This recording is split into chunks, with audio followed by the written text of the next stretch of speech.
여러분 아마 이런 그림을 보신 적이 있을 거예요. 헤드 오브 크라이스트라고 하는 유명한 작품인데 이 그림을 그린 분이 사진에 나온 워너 솔맨이라는 사람입니다. 물론 오해하지 말 것은요, 예수님이 실제로 저렇게 생겼다는 것 아니에요. 어디까지나 화가의 상상력에 의한 것일 따름입니다. 그래서 마치 저 그림이 진짜 예수님이나 되는 것인 것 마냥 그림하고 예수님을 동일시하거나 신성시하면 안 됩니다. 자, 아무튼 워너 솔맨이 이 그림을 그리게 된 동기가 있어요. 1916년에 23살의 나이로 같은 교회 성가대에서 만난 루스 앤더슨이라고 하는 여인과 결혼을 합니다. 그런데 결혼을 한 지 얼마 안 돼서 중병에 걸려요. 의사가 진찰을 해보더니요, 진단을 내립니다. 병명이 임파선 결핵이고 남은 생명은 이제 길어야 석 달이라는 거예요. 3개월. 청천벽력 같은 소식이죠. 아직 새파랗게 젊은데, 아니 결혼한 지도 얼마 되지 않았는데, 게다가 지금 아내는 임신까지 했는데, 지금이야 뭐 임파선 결핵이 그다지 중병이 아닐 수 있지만 당시로서는 치료병이 없는 정말 무서운 질병이었습니다. 그런데 지금 자신이 임파선 결핵이고 이제 3개월밖에 안 남았다니, 그러니까 이 워너 솔맨이 깊은 절망 가운데 빠지게 돼요. 아내와 이 뱃속의 이 아이, 장차 태어날 아기를 생각하면 너무 괴로운 거예요. 너무 힘들어요. 그래서 절망과 괴로움에 신음하고 있는데, 이때 이 아내가 이렇게 위로를 합니다. 여보, 3개월밖에 못 산다고 생각하지 말고 하나님께서 3개월을 선물로 주셨다고 생각하고 감사하며 삽시다. 아무도 원망하지 맙시다. 3개월이 얼마나 소중합니까? 천금 같은 시간을 가장 아름답게 만들어 봅시다. 3개월이나 살게 해주신 하나님께 감사합시다. 그래서 워너 솔맨이 그 말을 듣고 마음을 고쳐먹기로 합니다. 그리고 그때부터 모든 것에 감사해요.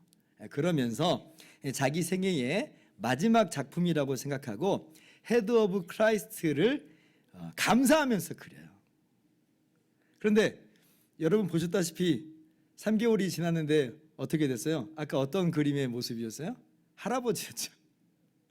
안 죽었어요. 안 죽었어요. 오히려 몸이 점점 더 건강해졌습니다. 그래서 병원에 가서 다시 진단해 보니까요, 임파선 결핵이 깨끗하게 사라졌다는 거예요. 주치의인 존 헨리가 너무 놀라서 물어봅니다. 아니 도대체 3개월 동안 무슨 약을 먹었길래 이렇게 깨끗하게 나을 수 있나요? 그러니까 워너 솔맨이 대답을 합니다. 다른 약을 먹은 것은 없고 굳이 약이라고 한다면 아내가 주는 감사하는 약을 먹었을 따름입니다. 감사하며 살았다는 거예요. 그죠? 제가 그 이야기를 읽었을 때에 어쩌면 올 2023년 이 한 해를 시작하는 이 시대의 우리에게 참으로 어울리는 내용이다, 참으로 필요한 내용이다 라고 생각을 했습니다. 많은 사람들이 2023년을 정말 경제적으로나 사회적으로나 여러모로 어려운 한 해가 될 거라고들 합니다. 예, 그럴 수 있어요. 그런데 오히려 저는요, 이렇게 생각해 보면 좋을 것 같아요. 1년 더 살게 하셨다고 생각하면서 그렇게 살면 어떨까? 그러면 우리도 감사하면서 살 수 있겠죠. 그리고 하나님께서 행하시는 그 놀라운 일들을 예기치 않게 우리도 또 누리면서 살 수 있을 거라, 그렇게 생각을 해볼 수 있습니다. 우리가 지금 2023년 새로운 한 해를 시작하게 되었는데요, 새로운 이 한 해를 선물로 주신 하나님께 감사하면서 사실 수 있기를 바랍니다. 그리고 오늘 주어진 일들을 하루하루 주님 안에서 충실하게 잘 감당하는 그런 한 해가 되시기를 바랍니다. 자, 오늘 우리가 함께 읽은 야고보서 말씀은요, 자, 우리가 삶에서 여러 가지 시험을 당했을 때에 어떻게 해야 하는지를 교훈하여 주십니다. 2절 말씀에 이제 시험이라고 하는 단어가 나오는데, 여기 이 시험은요, 우리가 잘못해서 당하는 어려움이나 뭐 죄의 유혹을 말하는 게 아니에요. 까닭없이 다가오는 고난, 욥이 그랬던 것처럼 우리의 믿음으로 말미암아 닥쳐오는 핍박, 세상의 악함으로 인해서 우리는 잘못한 거 없는데 갑자기 당하는 이 손해와 시련 같은 걸 말하는 거예요. 그래서 3절 보면 이거를 믿음의 시련이다 그렇게 이야기를 합니다. 아마 여러분도 분명히 삶의 어떤 부분에서 이 여러 가지 시험을 겪고 있을 거예요. 그래서 이 여러 가지 시험들 속에서 우리의 믿음이 막 흔들흔들하죠. 학생들은 학생으로서의 고충이 있을 것이고, 청년들은 이 불투명한 앞날로 인해 어려움을 겪고 있을 거예요.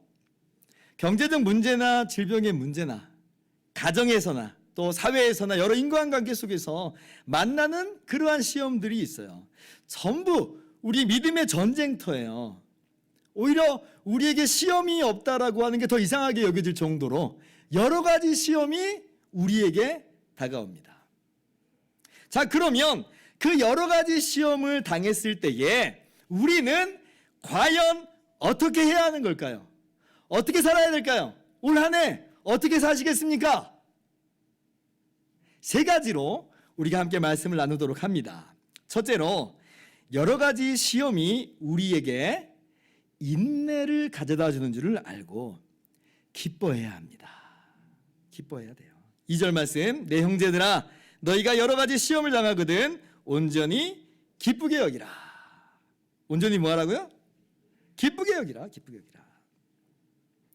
언뜻 듣기로는 이 말씀이 굉장히 허탈하게 그렇게 여겨지고 들려질 수 있을 것 같아요. 아니 목사님, 지금 시련 가운데 있는데 어떻게 기뻐할 수가 있어요? 기쁜 게 있어야지 기뻐하죠. 예, 맞아요. 제가 그 심정을 충분히 이해합니다. 그런데요, 곰곰이 생각을 해보면 사실 기쁜 게 있어요. 기뻐할 수 있단 말이에요. 오늘 말씀은 우리가 기뻐할 수 있는 이유 한 가지를 이렇게 밝혀주고 있습니다. 3절 말씀이에요. 같이 한번 읽어볼까요? 시작. 이는 너희 믿음의 시련이 인내를 만들어내는 줄 너희가 알미라. 자, 여러 가지 시험들이, 믿음의 시련이 뭘 만들어낸다고요? 인내를 만들어낸다. 자, 그러면 시련이 없으면 인내가 만들어지지 않는다요. 여러분, 인내는요, 이를테면 영적인 근육이라 이렇게 비유를 해볼 수 있습니다. 근육으로 비유해 볼 수 있어요. 우리가 근육을 만들기 위해서 어떻게 해요? 운동하죠. 근육은 그냥 저절로 생기지 않아요. 헬스장에 가서 운동을 하든지 집에서라도 팔굽혀펴기를 하든지 뭐 줄넘기를 하든지 그래야지 근육이 생겨요. 그런데 잘 생각해 보면 운동이라는 게 뭐예요? 사실 우리를 힘들게 하는 거예요. 우리를 괴롭히는 거예요. 저희 집에 턱걸이 철봉이 있습니다.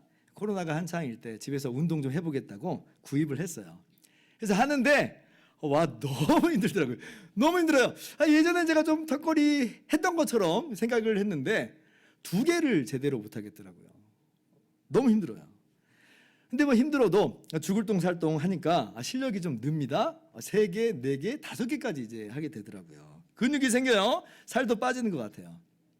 근데 너무 힘드니까 못하겠어요. 그래서 한 1년 넘게 안 하고 쉬었습니다. 몸은 편한 걸 원하잖아요. 쉬고 싶잖아요. 그랬더니 근육 다 사라지고 다 원위치 돼버렸어요. 원위치 돼버렸어요. 그리고 인내가 영적인 근육이라면 시험은 뭐냐? 일종의 영적인 운동이다 라고 할 수가 있어요. 운동을 직접 해봐야, 턱걸이를 한번 해봐야 지금 내 실력을 가늠해 볼 수 있는 것처럼 우리가 시험을 겪어봐야 우리의 영적인 성숙도가 체크가 됩니다. 우리 영적인 실력이 딱 나와요. 그리고 반복되는 운동을 통해서 근육이 강화되는 것처럼 계속되는 시험 속에서 점점 더 우리의 인내라고 하는 근육이 강화되는 거예요. 그런데 시험이 없으면 인내도 없는 거예요. 인내가 생기질 않아요. 그러면 아니 인내는 어디다 써먹느냐? 자, 4절 말씀이에요. 같이 한번 읽어봅시다. 시작. 인내를 온전히 이루라. 이는 너희로 온전하고 구비하여 조금도 부족함이 없게 하려 함이라. 아멘. 자, 이는 영어로는 so that 뭐뭐 하기 위하여라고 하는 말 뜻입니다. 즉 인내라고 하는 것이 우리를 온전하고 성숙한 사람이 되게 한다는 거예요.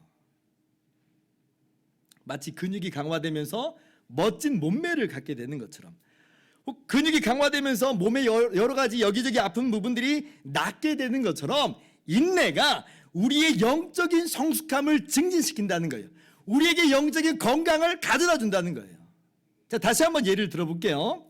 저는 선천적으로 허리뼈를 연결해주는 고리뼈가, 허리 고리뼈가 하나 없습니다. 그래서 허리를 잘못 써버리면 저는 척추가 분리될 수가 있어요. 남들은 이제 척추 꼬리뼈하고 코어 근육이 척추를 뼈를 이렇게 지지를 해줘요. 그런데 저는 오로지 근육으로만 뭐 지지해 준다고 그렇게 생각하시면 돼요.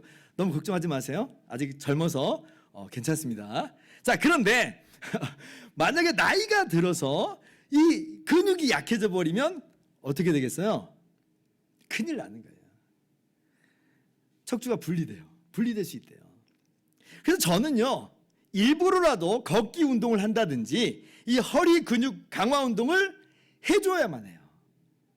그래야지 제가 건강하게 사는 거예요. 그리고 마찬가지예요. 여러 가지 시험은 그런 겁니다. 시험은 인내라고 하는 영적인 근육을 키워줘요. 그리고 그 영적인 근육이 우리의 영적인 건강을 지탱해줘요. 근데 인내라고 하는 근육이 발달되지 않으면 우리도 모르게 영적으로 완전히 무너져 버릴 수가 있어요. 그래서 예수님께서 말씀하시기를 마지막 때에 정말 인내가 필요한데, 누가복음 21장 19절을 보면 너희의 인내로 너희 영혼을 얻으리라, 이렇게까지 말씀하세요. 인내가 정말 필요하다는 거예요. 이 마지막 때는 더욱. 여러분, 인내는 있어도 그만 없어도 그만 그런 게 전혀 아닙니다. 있으면 좋겠는데 없어도 뭐 별로 상관없어, 이게 아니고, 인내가 우리를 영적으로 성숙한 사람이 되게 해요. 인내가 우리의 영혼을 무너지지 않게 붙들어 주는 거예요. 그래서 히브리서 10장 36절도 동일하게 말씀하십니다. 너희에게 인내가 필요함은 너희가 하나님의 뜻을 행한 후에 약속하신 것을 받기 위함이라. 천국 영생을 얻기까지 인내가 필요하다는 거예요. 인내가 필요해요. 그래서 인내가 너무 중요하고 필요한데, 그 인내가 어디에서 만들어진다고요? 여러 가지 시험을 통해서 얻어지는 겁니다. 그래서 우리가 여러 가지 시험을 당할 때에도 기뻐할 수 있다는 거예요. 기뻐해야 해요. 아, 이 시험은 지금 나에게 인내를 가져다 주는 것이로구나. 그래서 나의 영혼을 건강하게 하시는 것이구나. 영적으로 성숙하게 하려고 하시는 거구나. 그러므로 사랑하는 성도 여러분, 여러 가지 시험을 만났을 때에 감사로 기뻐하시기 바랍니다. 그리고 인내하시기를 바랍니다. 둘째로, 여러 가지 시험을 당했을 때에 우리는 어떻게 해야 할까요? 우리는 좋으신 하나님께 믿음으로 지혜를 구해야 됩니다. 자, 5절 말씀이에요. 같이 읽어봅시다. 시작. 너희 중에 누구든지 지혜가 부족하거든 모든 사람에게 후히 주시고 꾸짖지 아니하시는 하나님께 구하라. 그리하면 주시리라. 아멘. 이 말씀을 제일 좋아하는 사람들이 누구예요? 수험생들이죠. 수험생들이에요. 시험 공부하는데 그 어느 때보다도 지혜가 필요하니까 이 말씀 붙들고 기도하곤 합니다. 저도 학창 시절에 그랬던 것 같아요. 시험 공부 잘 할 수 있게 해주세요. 좋은 성적 거둘 수 있게 해주세요. 지혜 주세요. 여러분, 그거 잘못됐다는 거 아닙니다. 얼마든지 그렇게 기도할 수 있어요. 그런데 사실 오늘 말씀은 공부 잘할 수 있게 지혜 주세요 하는 그런 내용은 아닙니다. 여러 가지 시험을 만났을 때에 우리가 어떻게 해야 하는가에 관한 말씀이에요. 그 말씀 가운데 지혜를 구하라 해요. 오늘 본문 2절 말씀서부터 한번 유심히 보세요. 성경을 한번 직접 찾아보세요. 2절부터 보면 말이 꼬리에 꼬리를 물고 이어지는 것을 볼 수가 있습니다. 3절 보시면 인내 나오죠. 4절 보면 또 인내가 나와요. 자, 근데 그 4절 가운데는 부족함이라고 하는 단어가 나와요. 5절에 뭐가 나와요? 부족하거든 나오죠? 같은 단어예요. 자, 5절에 그럼 또 무슨 단어가 나오냐면 구하라. 구하라. 그리고 6절에 구하라 또 나와요. 그러니까 지금 이 말씀은요, 각각 뚝뚝 떨어지는 그러한 별개의 내용이 아니에요. 지금 2절서부터 계속 연결된 그런 말씀이라고 하는 거예요. 자, 그럼 4절에 조금도 부족함이 없는 온전하고 성숙한 사람이 되도록 인내를 온전히 이루라 했는데, 근데 우리는 어때요? 부족함이 있단 말이에요. 부족함이 있어요. 우리가 부족함이 있다는 이 말은 인내를 온전히 이루어 나가는 데 있어서 우리가 어려움을 겪고 있다는 거예요. 어려움을 겪고 있어요. 인내해야 되는데 잘 안 된단 말이에요. 그래서 뭐 하라는 거예요? 지혜를 구하라는 거예요. 그래서 지혜를 구하라는 거예요. 따라서 이 지혜는 어떤 지혜냐면 인내를 계속 선택하게 하는 지혜예요. 여러분, 여러 가지 시험이 찾아왔을 때 하나님의 말씀을 따라서 인내하는 지혜로운 사람이 있는가 하면 다 그런 건 아니고, 어떤 사람은 때때로 좌절하거나 낙심한 사람, 원망하고 불평한 사람들이 있어요. 모든 사람이 뭐 시험이 다 찾아왔다고 해가지고 다 자동적으로 인내로 나가는 거 아니잖아요. 또 한 번 인내하면서 나갔다고 하더라도 좌절하고 낙심하고 원망하고 불평하는 둥 우리는 계속 왔다 갔다 하는 게 우리들의 모습이에요. 그때 뭐 하라고 하는 거예요? 하나님 지혜 주세요. 인내를 택할 수 있는 지혜로운 사람이 되게 해주세요. 이 상황 속에서도 하나님을 경외하는 참된 지혜자가 되게 해주세요. 그래서 그렇게 인내를 택하고 인내를 이룸으로 부족함 없는 온전하고 성숙한 사람이 되게 해주세요. 그렇게 지혜를 구하라는 거예요. 여러분, 성경에서 말하는 참된 지혜가 뭐예요? 단순한 문제 해결 능력이 아니죠. 잠언 9장 10절을 보면 여호와를 경외하는 것이 지혜의 근본이요 거룩하신 자를 아는 것이 명철이니라. 여호와를 아는 것이 진짜 지혜예요. 진짜 그게 진짜 지혜예요. 그 지혜를 구하라는 거예요.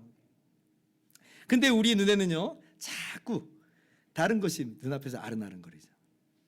여러 가지 시험 앞에서 하나님을 경외하는 진짜 지혜를 포기해버리고 악을 악으로 갚는다든지 세속적인 방법으로 시험을 회피해버린다든지 그렇게 살아갈 때가 참 더러 있어요. 그리고 그렇게 해놓고 막 일이 잘 처리되면 우리 방식대로 해가지고 일이 잘 처리되면 야, 난 정말 똑똑해. 난 성공했어. 일 처리 정말 너무 잘한 거야. 예, 눈에 보기에는 그렇습니다. 그런데요. 근데 하나님을 경외하는 것은 어디 갔는지 모르겠어요. 인내가 생겼는지 모르겠어요. 그러니 영적으로 성장하고 성숙해졌는지 그거 모르겠어요. 자, 그러면 그것이 과연 우리 신앙인들의 진정한 성공일까요? 얻은 게 아무것도 없는데요. 물론 부와 명예를 얻었다 할 수 있겠지만 그것이 영원하신 하나님 앞에서 우리가 장차 맞이할 영원한 하나님 나라에서 무슨 진정한 의미와 가치가 될 수 있을까요? 우리가 어제까지 내내 전도서 말씀을 읽었죠. 내내 전도서 말씀을 읽으면서 들었던 내용이 뭐예요? 헛되고 헛되며 헛되고 헛되니 모든 것이 헛되도다. 그 말씀이었잖아요. 그런데 우리가 지혜가 부족해가지고 자꾸 세상이 전부인 줄 알고 그리로 눈길을 주기 일쑤이니 하나님 아버지 지혜를 주시옵소서. 뭐가 지혜인지 알게 해주십시오. 여러 가지 시험 앞에서 이러한 지혜를 구하시기 바랍니다. 그리고 하나님께서는 우리에게 정말 지혜를 주세요.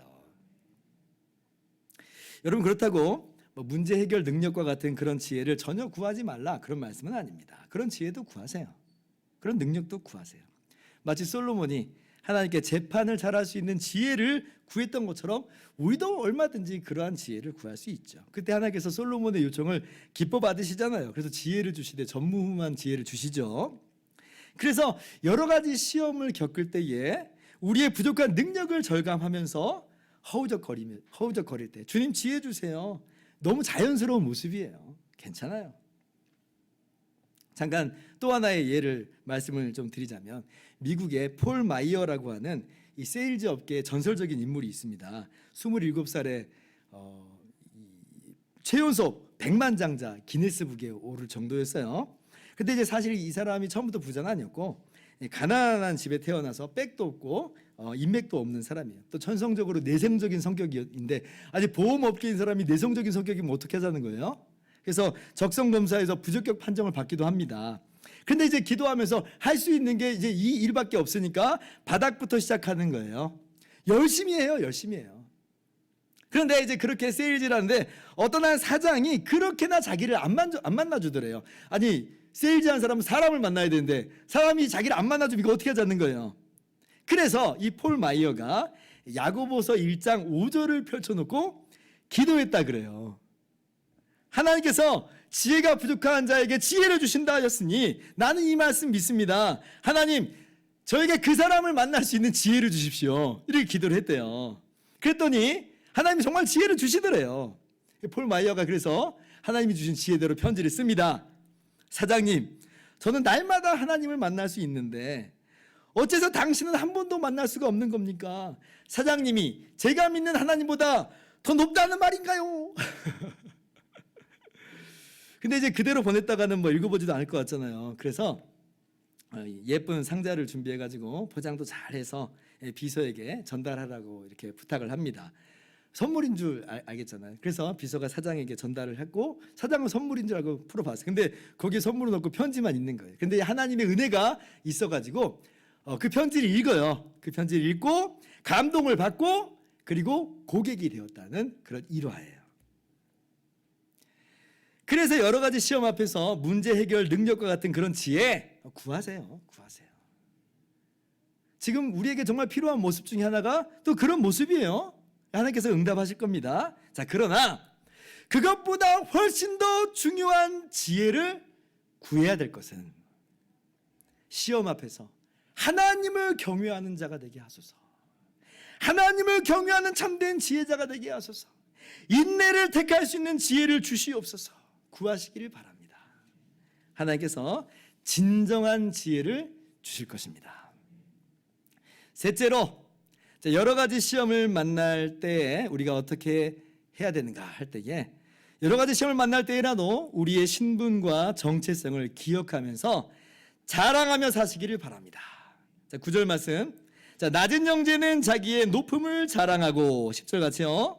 부한 자는 자기의 낮아짐을 자랑할지니 이는 그가 풀의 꽃과 같이 지나감이라. 낮은 형제는 뭐 하라고요? 자기의 높음을 자랑하라. 낮은 형제는 어떤 사람이에요? 가난한 사람입니다. 어려움 가운데 있는 사람, 지금 삶의 여러 가지 시험으로 인해서 고통받고 있는 사람이에요. 사실 자랑할 만한 게 이 세상의 눈으로는 없는 사람 아니겠습니까? 이 사람은요 세상에서 내세울 만한 게 하나도 없어요. 그런데 지금 성경은 뭐라고 말해요? 그 사람 보고 높다라고 말해요. 높다. 자랑할 수 있는 존재라는 거예요. 아니 어디가 그렇게 높은데요? 그것은요 다름 아니라 주님 안에서 높은 자라 하는 거예요. 주님 안에서 높은 자다. 세상의 눈으로는 낮은 자라 할지라도 주님 안에서 높은 자다. 요한복음 1장 12절에 뭐라고 말씀해요? 예수님을 영접하는 자, 곧 그 이름을 믿는 자들에게는 하나님의 자녀가 되는 권세를 주셨으니. 예수님 믿는 사람은요 영광의 하나님의 자녀예요. 왕의 자녀예요. 얼마나 권세 있는 존재가 되는지 몰라요. 죄와 허물로 영원히 죽을 수밖에 없었던 우리를 주님의 십자가의 피로 구원하여 주시고 우리를 하나님의 자녀 삼아 주셨어요. 천국 영생을 기업으로 상속시켜 주셨어요. 우리의 참된 시민권은 이 땅에 있지 않습니다. 우리의 진짜 시민권은 하늘에 있어요. 그리스도와 함께 왕 노릇하는 것이 우리의 진짜 신분이에요. 그렇기 때문에 아무리 여러 가지 시험이 찾아온다 해도, 아무리 어렵고 힘겨운 시험을 당한다 해도 이 진리는 불변이기 때문에 우리는 여전히 자랑할 수 있다는 거죠. 당당할 수 있단 말이에요. 예를 들어 봅시다. 이 100개의 보석을 갖고 있는 사람이에요. 근데 시험을 만나서 100개를 다 잃어버렸어요. 빈털터리가 됐어요. 얼마나 낙심이 되겠어요. 자랑할 게 없거든요. 그런데 내게 사실 100개의 보석이 있는 게 아니라 무한대의 보석을 갖고 있다면, 이러한 시험을 만나서 비록 100개 잃어버렸다고 할지라도, 많이 잃어버린 거지만, 그러나 이 사람 빈털터리예요? 아니죠. 그렇지 않아요. 무한대의 보석이잖아요. 무한대. 여러분, 우리가 가진 보석이 무언가? 이 세상에 썩고 낡은 보석이 아니에요. 온 우주 만물을 창조하신 하나님이 우리를 구원하시고자 이 땅에 사람이 되어 오셨어요. 그리고 우리를 위해서 몸을 찢으시고 물과 피를 아낌없이 다 흘려 보내주셨어요. 그 모든 걸 우리에게 주신 거예요. 바로 그분이 예수 그리스도께서 우리의 보석이에요. 주님의 찢으신 몸이, 주님의 흘리신 피가 보석과도 같이 우리에게 주어졌어요. 그렇게 우리를 귀하다 하시고 그렇게 우리를 높다 하시는데, 그 무엇이, 그 누가 우리를 낮출 수 있느냐 하는 거예요. 여러 가지 시험을 만날지라도 꺾이지 않는 기쁨이 있는 비결은 바로 여기에 있습니다. 이 진리가 우리 안에서 흔들리지 않는 견고한 반석이 되는 거죠. 당당하시기 바랍니다. 자랑하시기 바랍니다. 여러 가지 시험이 오더라도 결코 주눅들지 마시고요. 올 한 해도 힘차게 전진하세요. 우리가 오늘이라고 하는 한정된 시간을 멋지게 살 수 있는 비결은 이미 영원한 생명을 그리스도 안에서 받았기 때문에 그렇습니다. 믿으시기 바랍니다. 이제 말씀을 마칩니다. 삶 속에서 우리는 너나 할 것 없이 여러 가지 시험을 만납니다. 전혀 이상하게 여길 것이 아니에요. 극히 자연스러운 우리의 삶의 모습들이에요. 오히려 중요한 것은 뭐냐? 그 여러 가지 시험이 찾아올 때에 그 안에서 우리가 어떻게 살아야 하는가 하는 겁니다. 정리합니다. 첫째, 기뻐하시기 바랍니다. 시험이 인내를 낳고, 인내가 영적인 성숙, 영적인 건강을 낳기 때문에 그래요. 지혜를 구하시기 바랍니다. 하나님을 경외하도록 인내를 택하는 지혜를 구하시고, 아울러 문제 해결의 지혜도 구하시기 바랍니다. 세 번째, 마지막으로 시험 가운데서도 여전히 우리의 신분과 정체성, 거저 받은 은혜를 기억하면서 당당하게 자랑하면서 힘차게 살아가는 저와 여러분 모두 되기를 주님의 이름으로 축원합니다. 기도하겠습니다.